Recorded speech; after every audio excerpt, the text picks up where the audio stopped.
Good morning to all of you. Students, today I have taken a question 9 from exercise 4.3. Question is, this is very important question of this exercise. Question is, two water taps together can fill a tank in 9 whole 3/8 hours. कि दो water tap एक साथ मिलके एक tank को 75/8 hours में पूरा fill करता है. The tap of larger diameter, अब उसमें से जो लार्जर डायमीटर वाला टैप है वह 10 आवर्स कम टाइम लेता है स्मॉलर डायमीटर वाले टैप से. तो बताओ कि दोनों सेपरेटली कितने टाइम में उस टैंक को अलग अलग फिल कर देगा. तो सबसे पहले हम यहाँ पे रिलेशन लेते हैं. It is given that the larger diameter tap takes 10 hours less than the smaller diameter tap. To let the time taken by a smaller diameter tap be x hours. हमने मान लिया कि x आवर्स में smaller diameter वाला tap उस tank को fill कर देता है. Therefore time taken by a larger diameter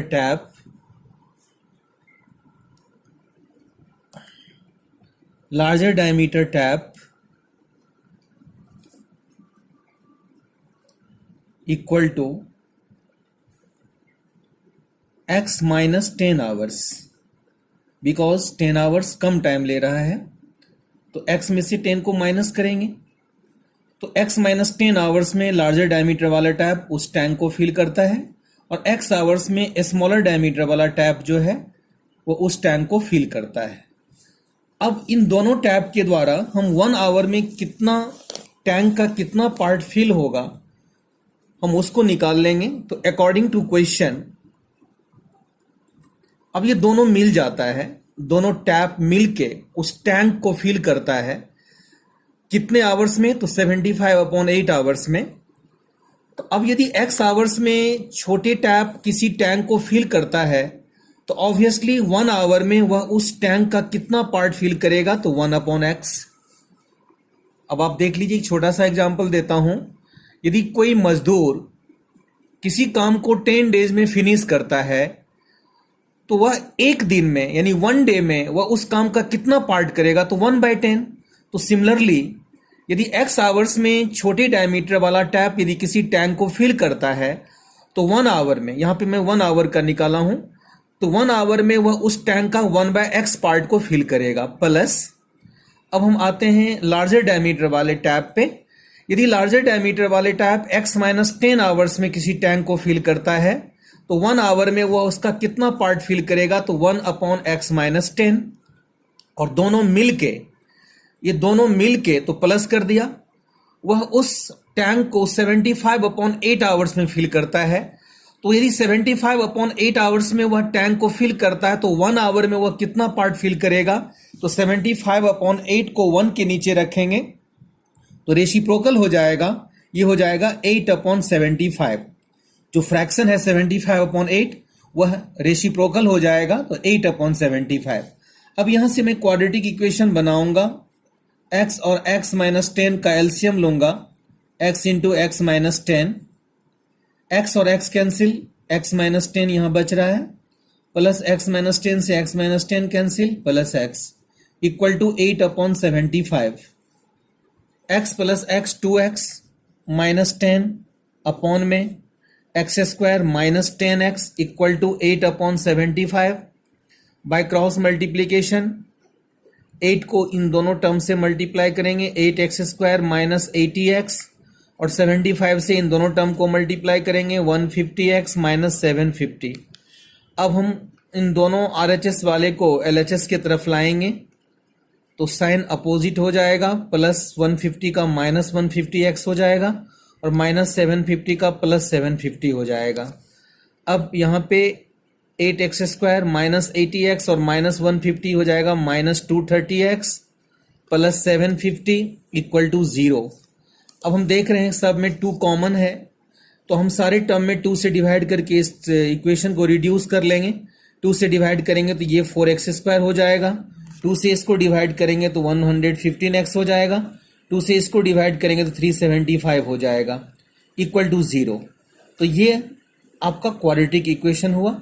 अब इस क्वाड्रेटिक इक्वेशन को हम सोल्व करेंगे क्वाड्रेटिक फॉर्मूला से। तो a का वैल्यू यहाँ पे 4 है, b का वैल्यू -115 है और c का वैल्यू 375 है। तो हम यहाँ पे x का वैल्यू फाइंड करेंगे क्वाड्रेटिक फॉर्मूला से। तो x इक्वल टू आपको पता है -b plus minus √b² minus 4ac upon में 2a। तो b का वैल्यू दिया हुआ है -115 प्लस माइनस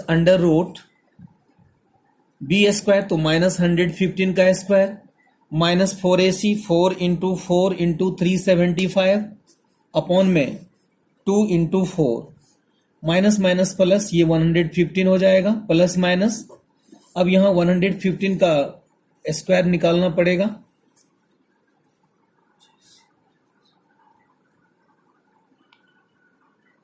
तो ये हो जाएंगे 13225 माइनस 375 को 4 से करेंगे हम मल्टीप्लाई तो 1500 को 4 से तो 6000 अपॉन में 4 2 जा 8 तो 115 प्लस माइनस। अब हम इसमें से इसको माइनस करेंगे तो 7225 होगा अंडर रूट अपॉन में 8 115 प्लस माइनस इसका अंडर रूट निकालेंगे तो 85 होगा अपॉन में 8। अब हम x का पहले हम प्लस वैल्यू लेते हैं, अल्फा जो वैल्यू होता है तो 115 प्लस 85 अपॉन 8 ये हो जाएंगे 200 अपॉन में 8 कैंसिल कर देंगे 8 2 जा 16 8 5 जा 40 25 आवर्स। और एक निगेटिव वैल्यू लेंगे 115 माइनस 85 अपॉन में 8 जो जाएंगे 30 अपॉन में 8 15 अपॉन में 4।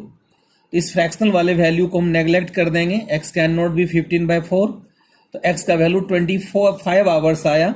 देयरफॉर x किसको लेट किए थे, time taken bye smaller diameter वाले को, therefore the time taken bye a smaller diameter tap is 25 hours and by larger diameter tap 10 hours come time लेता है तो 25 में से 10 माइनस कर देंगे तो that is 15 hours। Thus 25 hours and 15 hours is the answer of the given question। Next question, question number 10, same exercise 4.3 question 10। This is also very good question। हमने इस टाइप का एक क्वेश्चन बताया था पिछले क्लास में। क्वेश्चन है कि an express train takes 1 hour less than a passenger train to travel 132 kilometre between Mysore and Bangalore. एक एक्सप्रेस ट्रेन पैसेंजर ट्रेन से 1 आवर लेस टाइम ले रहा है 132 किलोमीटर जाने में, जो कि मैसूर और बेंगलोर के बीच का डिस्टेंस है। If the average speed of the express train is 11 kilometre per hour more, यदि एक्सप्रेस ट्रेन की स्पीड 11 किलोमीटर पर आवर ज्यादा है पैसेंजर ट्रेन से, तो बताइए उस दोनों ट्रेन की एवरेज स्पीड क्या होगी। तो let the speed of passenger train be x hours. हमने लेट कर लिया कि पैसेंजर ट्रेन का स्पीड जो है वो x किलोमीटर पर आवर है, x kilometre per our. Therefore the speed of express train will be कितना होगा, 11 किलोमीटर पर आवर मोर है, तो हमने पैसेंजर ट्रेन के स्पीड को x लेट किए हैं, तो जो एक्सप्रेस ट्रेन का स्पीड होगा 11 मोर यानी x plus 11 kilometre per our होगा। अब इन दोनों स्पीड से हम टाइम निकालेंगे दोनों ट्रेन का, क्योंकि डिस्टेंस हमको दिया हुआ है यहाँ पे, डिस्टेंस इज गिवन 132 किलोमीटर। तो अब हम ये देखेंगे कि एक्सप्रेस ट्रेन और पैसेंजर ट्रेन कितना टाइम लेगा 132 किलोमीटर को ट्रैवल करने में। तो लिखेंगे time taken by passenger train, passenger train के द्वारा ली हुई time equal to distance upon speed, तो 132 अपॉन x आवर्स। अब निकालेंगे time taken by express train, तो डिस्टेंस वही है 132 बट स्पीड चेंज है x प्लस 11।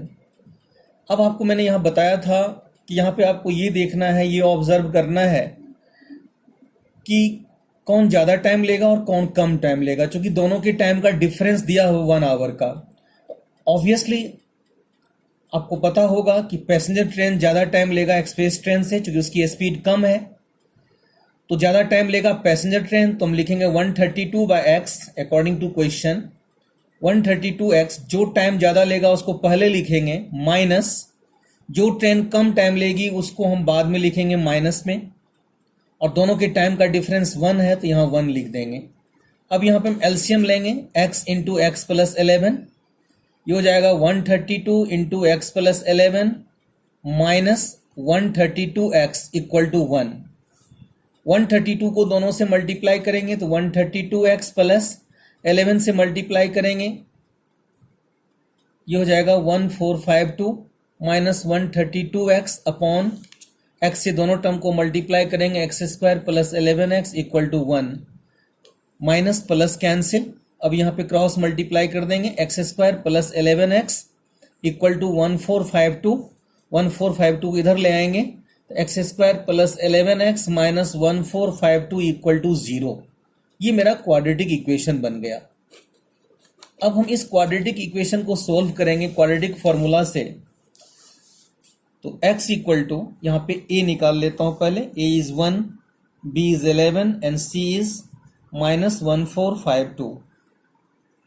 तो x equal to minus b plus minus under root B square minus 4ac upon में 2a, तो b का value minus 11 plus minus B square, तो 11 square minus 4 into 1 into minus 1452 upon में 2 into 1, minus 11 plus minus 11 का square 121 minus minus plus 4 को multiply कर देंगे 1452 से, 4 2 जा 8, 4 5 जा 20, 4 4 जा 16 प्लस 2 18, 4 1 जा 4 प्लस 1 5 अपॉन में 2।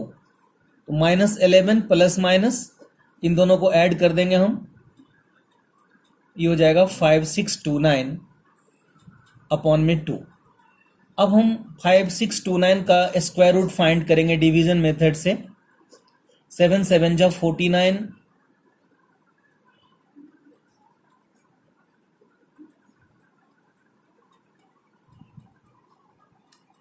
यहाँ पे चेक करना होगा, कुछ यहाँ कैलकुलेशन मिस्टेक किया हूँ, 1 मिनट। 132x 11 11 2 जा 22, 11 3 जा 33 प्लस 2 35, ठीक है 1452, 11 11 जा 121 माइनस माइनस प्लस 4 2 जा 8, 4 5 जा 20, 4 4 जा 16 प्लस 2, 16 प्लस 2 18, 4 प्लस 1 5, 5808 में 1 2 1 ऐड करेंगे, 8 प्लस 1 9, ये 2, 8 प्लस 1 9, ये 2, 8 प्लस 1 9, 5929। तो 5929 का स्क्वायर रूट फाइंड करेंगे हम। 7 7 जा 49,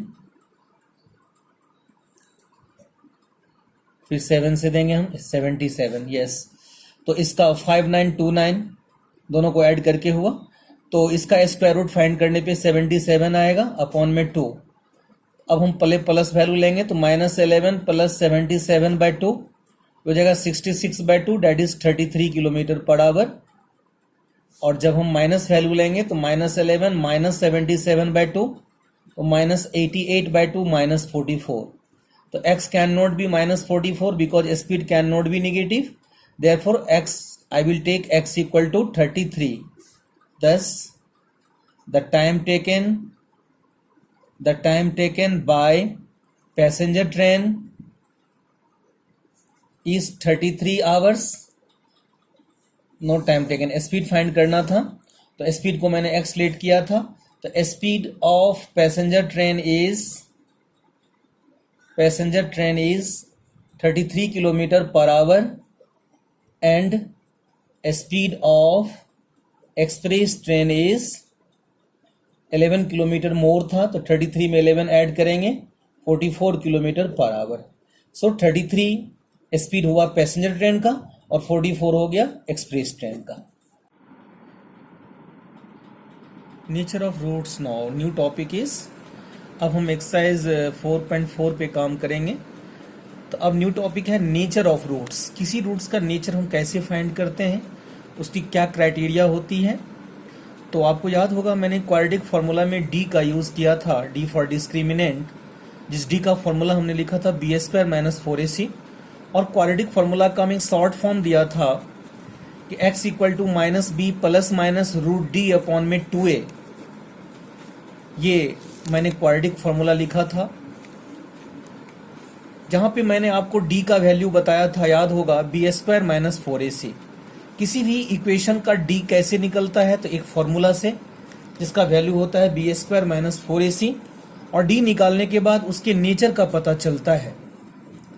तो अब केस फर्स्ट है नेचर में कि इफ d इक्वल टू 0, यदि किसी इक्वेशन का d 0 आ गया then roots of that equation will be real and equal. यदि किसी इक्वेशन का d 0 आ जाए तो उसका जो रूट्स निकलेगा वह रियल और इक्वल होगा। Case number 2, if d is greater than 0, यदि d का वैल्यू 0 से ग्रेटर आ गया then roots will be real but unequal. यानी रूट तो निकलेगा लेकिन अनइक्वल। अनइक्वल का मतलब अल्फा और बीटा इक्वल नहीं होगा, दोनों अलग अलग होगा। You know that alpha and beta are the two roots of any quadratic equation. इससे पहले केस में लिखा था मैंने रियल एंड इक्वल, यानी रियल का मतलब पॉसिबल है, हम निकाल सकते हैं, और दोनों जो रूट होगा अल्फा और बीटा दोनों इक्वल होगा, यानी अल्फा इक्वल टू बीटा। या alpha is not equal to beta, चाहे हो सकता है अल्फा ज़्यादा हो जाए बीटा कम हो, या नहीं तो अल्फा कम हो बीटा ज़्यादा हो। और केस 3 है कि if d is less than 0 then roots are not real, that means roots are imaginary, यानी रूट पॉसिबल नहीं होगा। उस इक्वेशन के रूट पॉसिबल ही नहीं होगा यदि d 0 से लेस यानी नेगेटिव में आ गया तो। अब हम एक क्वेश्चन लेके हम इस केस को वेरीफाई करते हैं। क्वेश्चन है कि फाइंड द नेचर ऑफ